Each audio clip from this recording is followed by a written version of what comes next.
Okay, is the red light blinking? Cool. All right, mountain drive. Really important subject. And that's one of the things at Apex that we want every student to do before you graduate, is go on a mountain drive. Because it's so easy to fade your brakes out. You wouldn't even believe it. I faded brakes out, and I was doing something stupid for a friend of mine. He didn't have any brakes on his trailer, and I was hauling a backhoe down a mountain.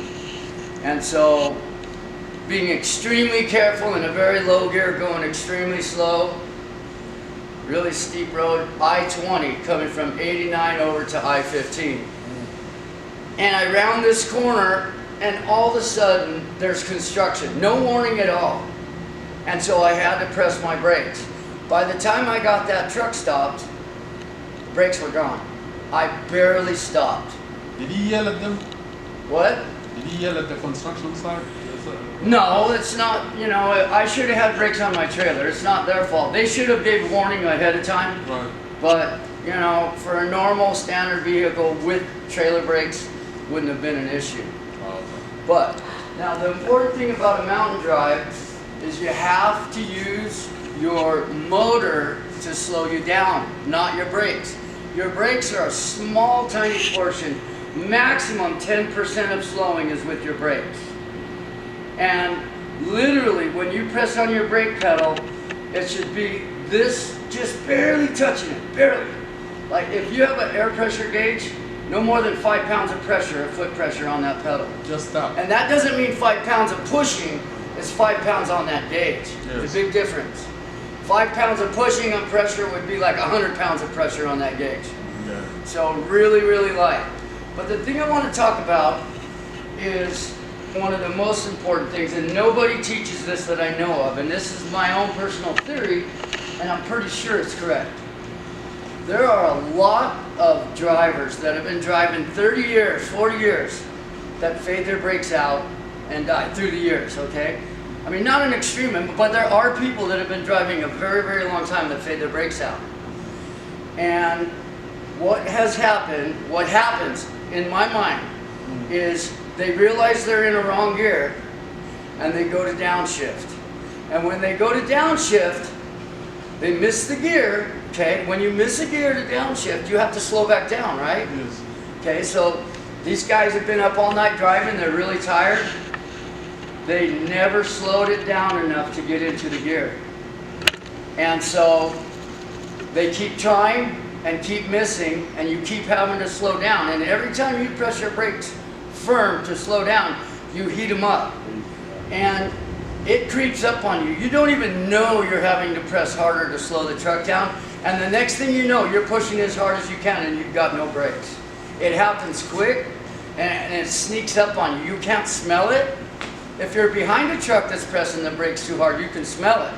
But when you're in the truck driving, you can't smell it. I've seen trucks going down Parley's Canyon with their back on fire, their freaking wheel on fire. They have no idea. They're not looking in their mirrors, and nobody taught them how to drive down the mountains. So back to the how to solve the problem of slowing the truck down enough to downshift, okay? So what I teach here at Apex is a very, very important rule. Now, as you know, that when we downshift, we slow it down to like 10 RPMs, clutch neutral, rev it up 400 RPMs from wherever you're at, and it'll go into the next gear down. That's a downshift. Okay, so when you're going down a mountain, okay, and I'm going to swing over here to this board, and I'm going to write some stuff, so go ahead and pivot the camera over to this board. And hopefully I've got a marker that works. Okay, so now the key to keeping yourself from making this mistake.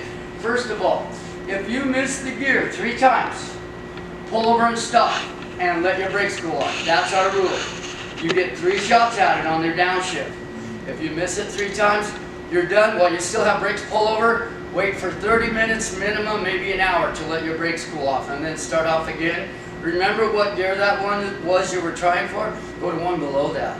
It's always easier to upshift going down a mountain than downshift, so you should always try to, you know, make it to where if you're going to have to shift it all, it's going to be an upshift, not a downshift. But here's the key to this. So we got an RPM gauge and a mile per hour gauge, okay?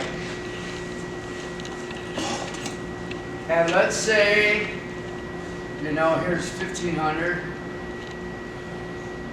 RPMs. Let's say 12's over here, 20's here. Okay, and over here we've got 50 miles per hour. It's 25, 75. Okay, now let's say we're trying to downshift to 4th gear. Okay, so we're in 5th gear, we're downshifting to 4th gear. And what we want to do is we want to slow it down to about 800 RPMs. 800, okay? Because this is actually 1200, that's 1500, okay? We want to press the brakes and slow down to about 800 RPMs, definitely below 1,000 RPMs. Definitely below 1,000. Now, this is the key to what you're doing. When you do that, you're going to look at your mile per hour gauge. Okay? And let's say we slow it down to 15 miles per hour. Okay, now, you slow it down. First, you're looking at your gauge. You slow it down to 800 RPMs. You look at your mile per hour gauge. Wherever that's at, that's the number you remember. So we're going to say it's 15. And this is more likely 5th gear. So let's change this to 5. Okay. You slow it down to 15 and attempt your downshift. If you miss the gear, this is the key. You slow it back down to this number, because once you pull it out of gear, this no longer is helpful. The RPM gauge does nothing for me once you've tried to pull it and downshift. You're completely screwed with this. You cannot use your RPM gauge anymore. What you need to use is this. So you press the brakes and slow it all the way down to that number again and try to downshift again. And if you're ever going to grind, this is the time to grind. If you're ever going to grind my gears, you got to get into that gear quick. You hit that gas and hit it in, because I mean it passes it up in like 1.5 seconds. You're past that little chance you had to get in that gear.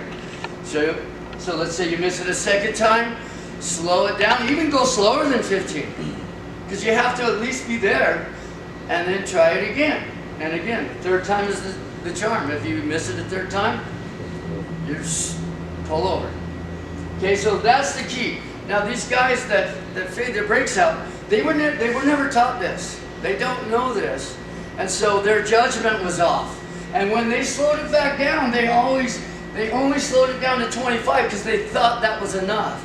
And they tried to downshift again and miss it and continue to do the same thing over and over, and then all of a sudden they've got no brakes. And that's my theory, and I'm pretty sure it's correct. Because in my mind, somebody with that much experience, that's the only thing that could keep them from getting into a gear. The only thing, nothing else. So it's just tired, not knowing this secret right here. This is the key. So that's something, and that's good for this video.